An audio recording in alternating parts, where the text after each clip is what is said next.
Salut à tous, on se retrouve pour une vidéo Actu Mercato et on va commencer par un transfert officiel parce qu'on parle là de Mason Mount qui a signé du côté de Manchester United pour 70 millions d'euros. Donc c'est quand même assez élevé et surtout il obtient le numéro 7 qui est un numéro évidemment important dans l'histoire du club et ça c'est quand même très très fort. Maintenant Mason Mount, j'aimerais quand même dire que faut pas oublier le début de carrière qu'il a fait et ce qu'il a déjà montré parce que beaucoup de gens le critiquent par rapport à ses performances récentes mais faut pas oublier que ce gars-là il est arrivé à Chelsea.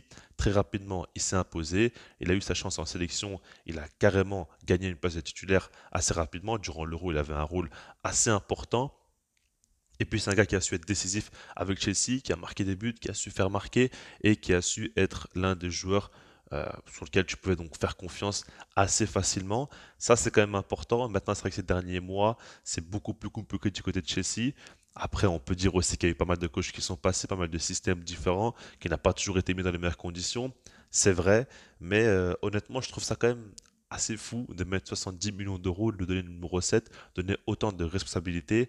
Là, on comprend directement qu'il sera un joueur important du 11 de départ.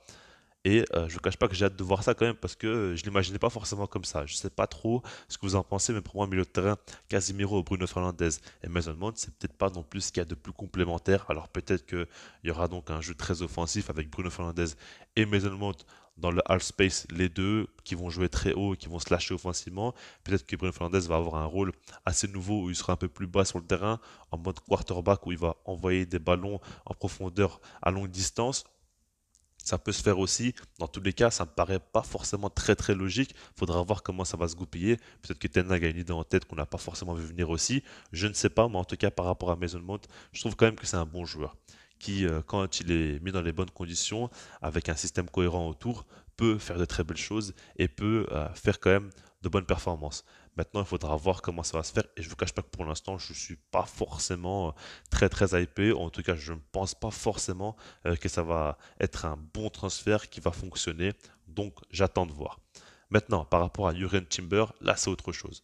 Personnellement, j'y crois fortement et je trouve ça très très intelligent de la part d'Arsenal qui continue encore une fois leur mercato avec de très bons coups. Et là, on parle de 40 millions d'euros plus 5 de bonus.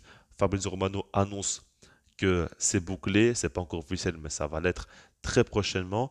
Et par rapport à ce joueur-là, déjà, on l'a vu du côté de l'Ajax en Ligue des Champions. On voit continuellement ses performances qui sont très bonnes. On l'a vu durant la Coupe du Monde où il a joué en tant que titulaire et il a montré aussi de très belles choses. Et ce gars-là, en fait, ce qui est intéressant, c'est que déjà, il a un profil très très moderne. Il n'est pas forcément assez grand pour un défenseur central. Je pense qu'il mesure un peu moins d'un mètre 80 ou un mètre 80 tout juste. Mais en tout cas, il est très très rapide et surtout, il est très très bon à la relance. On le voit, il est à l'aise, il est toujours présent dans la construction du jeu. Et évidemment, pour Arsenal, c'est très important. Maintenant, ce que j'aimerais dire, c'est que ce gars-là, déjà, il s'est joué dans une défense à 4, dans une défense à 3. Ça, c'est une très bonne chose. Et en dehors de ça, je pense qu'il pourrait avoir le rôle hybride qu'a occupé Ben White durant la saison. Ça, c'est important de le dire. Il a vraiment les qualités nécessaires pour avoir donc ce rôle de latéral droit en phase défensive, mais avec ballon, il peut glisser dans une défense à 3 et apporter beaucoup à la construction, ou même déborder si nécessaire, si jamais il n'y a plus que deux centraux. Vu que tu joues face à un bloc bas, tu n'as pas besoin d'avoir trois défenseurs ou quatre. Et par rapport à ça, il pourrait apporter dans un rôle hybride parce qu'il a des qualités défensives dans un premier temps et parce qu'il est très à l'aise balle au pied, comme je vous l'ai dit. Donc ça, c'est assez intelligent parce que dans tous les cas, soit tu renforces l'axe central, soit le poste latéral, soit même du coup les deux avec Jurgen Timber et ça pourrait permettre à Ben White de retrouver son vrai poste de défense centrale quand tu sais que Gabriel, des fois, il peut faire des petites erreurs qui coûtent cher à Arsenal et quand tu sais que Saliba, une fois qu'il a été blessé, c'était beaucoup plus dur pour Arsenal. Et là, tu as une vraie solution avec Jurgen Timber qui va donc améliorer directement la qualité du banc et qui même pourra jouer, progresser et tout simplement mettre en concurrence les joueurs et les forcer à être meilleurs à chaque match. Donc pour moi, c'est vraiment un super transfert. C'est un jeune joueur avec énormément de potentiel et qui a déjà un très bon niveau. Il pourrait déjà jouer, je pense, dans cette équipe-là. Après, il faudra voir qui il peut remplacer. Mais en tout cas, voilà. Pour moi, il peut jouer en défense centrale, il peut jouer au poste de latéral droit dans un rôle hybride comme Ben White l'a fait. Donc vraiment, je trouve que c'est intelligent de la part d'Arsenal. Après, pour le joueur, il faudra voir s'il aura beaucoup de temps de jeu ou non. C'est pas assuré, mais voilà.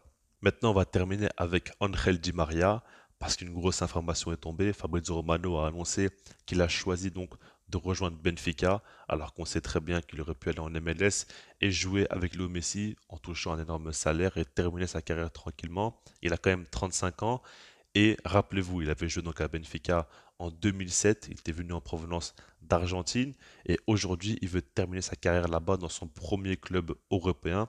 C'est quand même une très très bonne nouvelle pour le football parce qu'on sait très bien que l'argent prime sur l'idée des joueurs qui veulent à tout prix gagner un maximum d'argent et terminer leur carrière dans des championnats exotiques. Ce n'est pas le cas de Di Maria qui a encore des ambitions sportives. On sait que Benfica est compétitif en Ligue des Champions, ils jouent chaque année, ils arrivent souvent à sortir de leur phase de groupe et même d'aller un peu plus loin quelquefois en quart ou en demi. Donc c'est quand même une excellente nouvelle. Moi ça me fait très très plaisir. L'histoire est magnifique et puis Di Maria quand même, on sait très bien qu'il a gagné la Coupe du Monde. Il a tout fait dans sa carrière, il a peut-être pas non plus tout gagné, mais en tout cas ce qui est sûr c'est qu'il a quand même accompli de très grandes choses et malgré ça il veut encore continuer à prouver. C'est quand même assez fou parce que même son passage à la Juventus, pour moi, ça a été une réussite d'un point de vue individuel. Lui, dans son ensemble, il a fait ce qu'il avait à faire. On va quand même retenir son triplé assez fou face à Nantes en Europa League. On va se rappeler quand même des matchs, même en Serie A, où il met des buts magnifiques, où il est présent, malgré le fait que la Juventus, collectivement, ça a été très très faible. Lui, il a été présent, et là maintenant, il va partir à Benfica, qui est quand même un club, faut pas oublier, hein, qui a été meilleur que la Juventus durant la phase de groupe en Ligue des Champions. Donc, c'est quand même un gros challenge, encore une fois, pour lui, et il est prêt à le relever. Pour moi, franchement, c'est une très bonne nouvelle, comme je l'ai dit, pour le football, et ce gars-là termine sa carrière.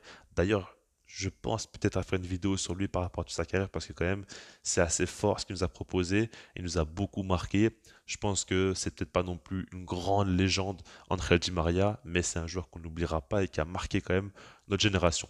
Donc voilà, je laisse là-dessus, puis sinon moi je vous dis peace.